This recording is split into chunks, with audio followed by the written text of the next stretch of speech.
Dakle, ne prestajem pronalaziti inspiraciju u svakodnevnoj stvari. Dođem na Zet, stajalište Savski most, žaleći što nisam ponijela role. No dobro, vidjela sam i Kelea Moronea. I vidim WC na Savskom mostu. Znači, od kad idem u Zagreb, u Gornjogradsku, na faks Kennedyjev, ekonomija, nikako da naprave kućice ove natkrivene, poput ove, na svim stajalištima, kao što vidite. Ali zato su stavili WC, ali ne za nas smrtnike i putnike, nego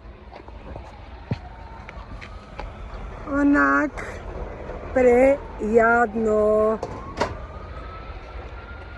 Da se zna, 2 put piše, samo za vozače Zeta. Znači, ti ne smiješ ući u WC. Ja osobno ne volim toj. Radije ću piškit u grmlju nego u toju. To je moja odluka. To je moja odluka.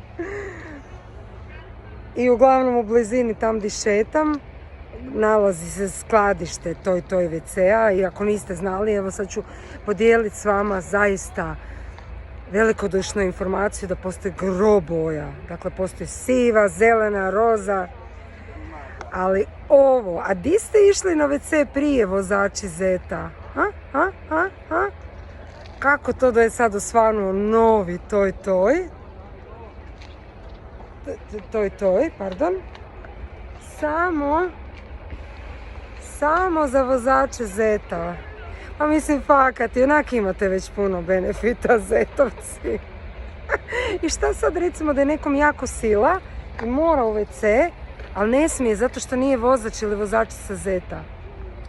Tu piše. I tako vam je to u Hrvatskoj. I organizacija Michele Morone i WC. Mogu su staviti 2 WC-a. Primjerice. Mislim, oni imaju tu svoju kućicu. Ovo bijelo.